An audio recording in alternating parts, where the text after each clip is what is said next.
I'm the lead organiser for Refugee, Asylum and Immigration at Citizens UK. Citizens UK is a charity that's been going for about 25 years.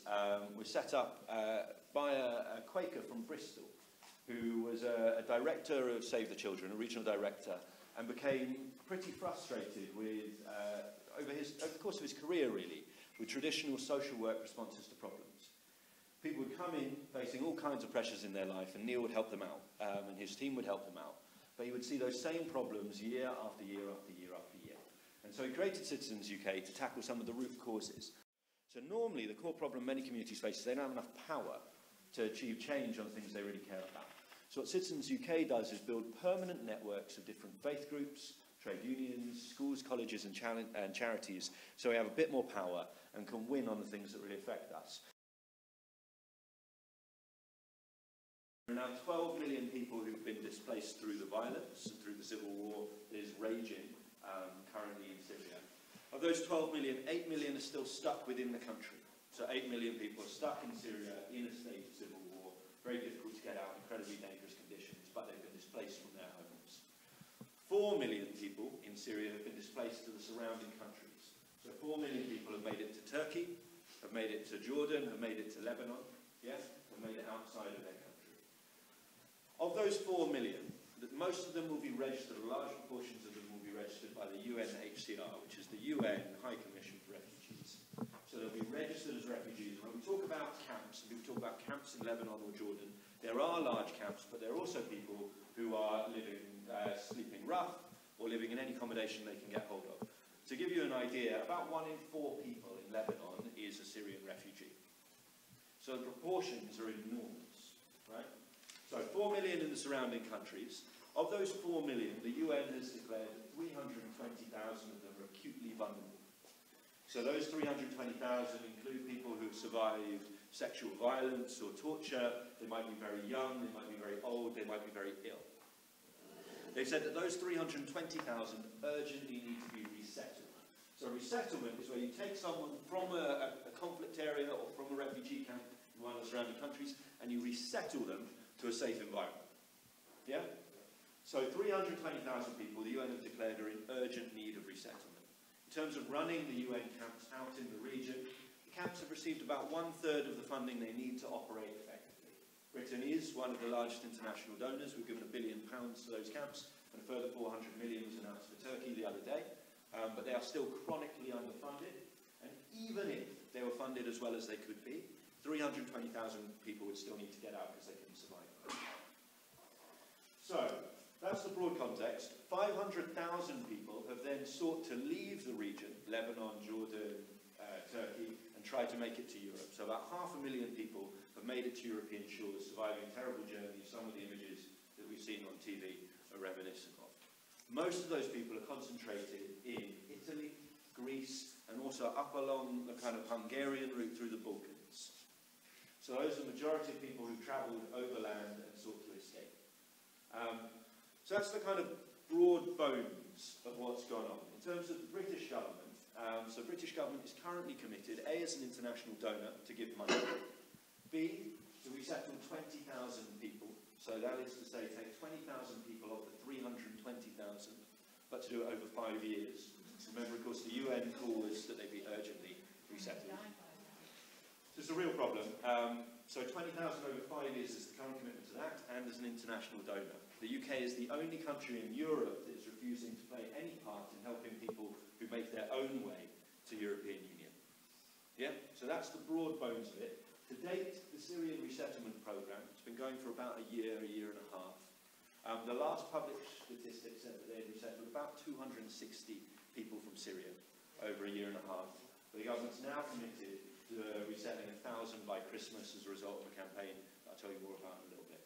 So that's the broad bones of what's going on. Obviously, it's very complex, but those are the kind of simple numbers.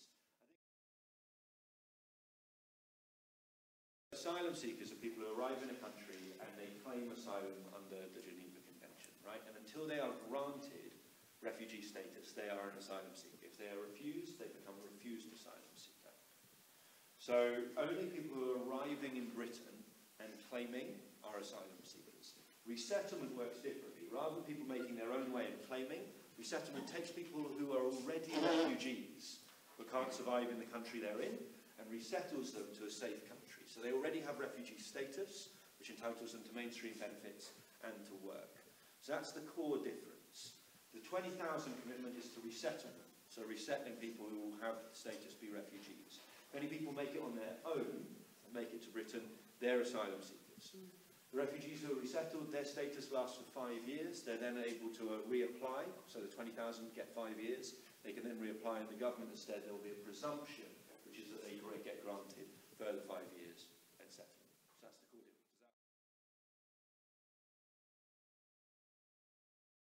18 months ago, some of our member organisations said they were deeply concerned about the Syrian crisis and wanted to do something about it. And we looked around and said, well, what could be done in British context back then? And at that point, the government was committed to resettling 200 people a year. That was the sum total of the British response to the Syrian crisis, that and some money to the region. So we asked government why they were committed to resettling so few people, so small, was the commitment. And they said, well, there's nowhere to put Britain's full. We came up with this idea, well, how could we prove that Britain's not full? The way to prove it was to get local councils to commit to resettling people. Because if we had dozens of councils saying, well, we'll do 50, we'll do 40, we'll do 100, then you prove that there is appetite to do more, appetite and ability. So we started 12 campaigns to get councils to resettle, and at the end of about 12 months, we had 9 councils signed up. And then the images of Alan Kurdi washed up on the beach in Turkey arrived on our TV screens. And you all remember the British public, the mood changed entirely. And overnight we went from having these 12 campaigns to having 400, and pushing the government very hard to take much more substantial numbers of people. From there the government moved to this 20,000 commitment. From there are 3 elements to the campaign at present, 3 core priorities that groups like this are working on across the country, and which we feel are probably very strategic interventions for us to make to try and make a difference. The first is making refugee resettlement a success. It'd be very possible for refugees to be resettled, have a terrible time, host communities have a terrible time, and it's taken as a lesson from then on that we can do no more, and we want to do no more. So the first is we've set up a national refugee welcome board with representatives from all the major kind of civic traditions sat on it, and local groups are being set up across the country to take part in actual welcoming activity.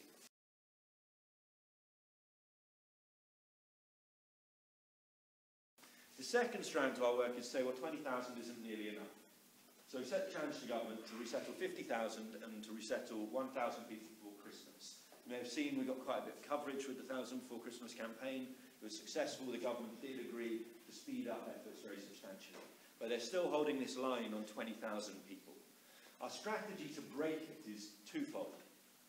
One is to get the devolved administrations, Wales, Scotland, Northern Ireland, and the GLA London, committed to taking a proportionate share of 50,000 people. Because if they each did that, it would add up to 18,000. Yeah? So there's Welsh Assembly elections in May, there's London elections in May, the Scottish Government is broadly supportive, the Northern Irish Assembly is committed to 2,000, so that strategy is moving on pretty strongly. Alongside it, the local groups who are taking part in the welcoming activity are lobbying their local MPs, any within reach, particularly Conservative MPs, to sign up to a commitment, to resettle 50,000 people. There are 6,000 people in the jungle camps. About 300 of them are from Syria. That seems kind of a fairly stable estimate. Was there? Well, we'll have a conversation. But anyway, about 6,000 people there. People have been gathering in Calais for over a decade. In 2004, there were 3,000 people there, and David Blunkett did a deal with President Sarkozy that said we would take Iraqis, Afghans, and anyone with family. The French would take the rest. Camp was closed. Yeah. So our work around Calais has been secret up until now. It broke in the Sunday Times on Sunday, and probably before on the Channel 4 News tomorrow night or subsequent. Which is basically, when I went to Calais with our team, particularly when we asked the Syrians, why are you here? Overwhelmingly, the response came back, either I speak English and that's a place where I can build a life, or I've got family in Britain. It's a treaty called Dublin III, which governs EU asylum. Under Dublin III, you're meant to claim asylum in the first safe country you get to. So when Hassan mentioned that no one wants to give their fingerprints away, the fear is if I get fingerprinted in Hungary, I'll never be able to claim asylum anywhere else, right? But if you've got family in Britain, it shouldn't matter if you're fingerprinted in Hungary. So over the last 4 weeks, we've taken out lawyers and child psychologists to begin processing the claims of people with family in Britain. The legal challenge landed on the government's desk last Wednesday. Next Wednesday is the deadline for their response. We'll be challenging them in the courts if it doesn't go ahead. But alongside that, we'll be doing a big public campaign to put the pressure on. So those are the three core elements of the campaign, right? Number one, how do we make it a success? Number two, how do we do it bigger, faster and better? And number three, how do we make sure Britain doesn't continue to shame itself in Europe by saying it's France's problem and spending more and more money on barbed wire? So resettlement works through government contract.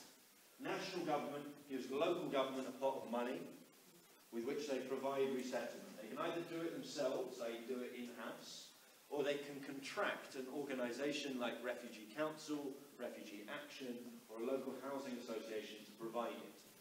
Now resettlement, as Britain practices it, is actually one of the best examples in the world of good practice for resettling refugees. Generally considered pretty robust, pretty solid, pretty generous. But there are some clear areas where it falls down and some clear barriers to local authorities in stepping up to help. So they don't resettle people into spare rooms, particularly if you remember the 320,000 people were highly vulnerable, yeah? Often not well suited to being in my spare room, yeah? But there is a big role for private housing. So the first group I'm going to suggest you build is a housing team. The housing team's job is to identify private landlords who can offer full properties, ideally on a 3-year lease, but an absolute minimum of 14-month one. They don't have to give it up for free. They would be entitled to local housing allowance rates. So you can go online, you can look at what your local housing allowance rate, and that's what they'd be entitled to receive. But if this group can identify 5, 10, 15 private sector landlords who can offer properties in Stroud and surrounding area, that'd be a very significant contribution. So if you're struggling to find them in congregations or amongst your friends, going to the letting agent, convincing them to write a letter to everyone on their books, very effective way to find housing. Yeah? So step one is a housing team. Their job is to identify private sector landlords and properties that could be made available if the local authority were to increase the number it's resettling. Yeah? Very helpful contribution. If one team is focusing on housing, the second team is focusing on education. The education team's job is we have a refugee welcome school pledge that is on our website, www.refugeeswelcome.org.uk. So it's a pledge that schools can sign up to be refugee welcoming schools, which means A, they'll create space to take people, but B, it's a couple of recommendations around good practice for how they actually support children who are resettled, obviously often pretty traumatised and vulnerable. The other element of it is universities. So obviously people are going to be resettled, many of them, well, everyone wants to build a decent life for themselves. And part of that is the opportunities you as a community can create for them. Many other local groups have started off by challenging their local universities to create scholarships funds for Syrians or other refugees who are resettled. We've had £3.5 million pledged so far by about 14 different universities. So if we can help people into employment early, A, it's good for the person, and B, it removes another argument that the council might use for not increasing the numbers resettled locally. So your employment team is really looking to identify particularly small businesses, because you've got often owner-managed, and therefore kind of easier to negotiate with them. What you're looking for is work experience opportunities, apprenticeship experience opportunities, and potentially even jobs. Predominantly people who are resettled won't have English like Hassan's, yeah? So on the one hand, can you find translators, people who speak Arabic, particularly the Syrian dialect? But Syrian dialect's kind of generic, isn't it? It is, yeah. Most people who speak Arabic will be able to do Syrian. But second is to help people learn English. ESOL provision countrywide is under a lot of pressure. So if you can help find people who are willing to be language coaches for people, that's really valuable, even just conversation. And that tucks in very nicely to a befriending and welcoming space. The Refugee refugees won't want you to turn out a couple of hundred people at the station with big welcome signs. Yeah? Not that kind of show. But having a register of people who are happy to host them for a meal every week or every month, so they can meet people in the local community to practice their English, it's a wonderful thing to do. The group is going to have two core roles. The first is going to be to liaise on behalf of everyone with the council, connecting the offers that the different teams are pulling together with the council officers who will deliver it. At the same time, that makes them very well situated to push the council to say we can go further and we can go faster, we can do more than this. Their second job is going to be to lobby the MP to get them signed up to that pledge that I mentioned. So on the website we can also circulate it. So these are four areas where traditional resettlement programmes, good as they are internationally comparatively, struggle. Those four areas, yeah? Housing, education, employment, and general welfare, particularly language, befriending, coaching. So my suggestion is you break into groups around the room, and if you think you've got something to contribute, head to the one where you think you can make a real contribution. And I suggest before you leave, each team agrees specifically what each of you are going to do, leaving from tonight, who's going to approach which landlord, who's had an idea about letting agents, and you agree a next date for your team to get together. Because this is a crisis and we need to get it done.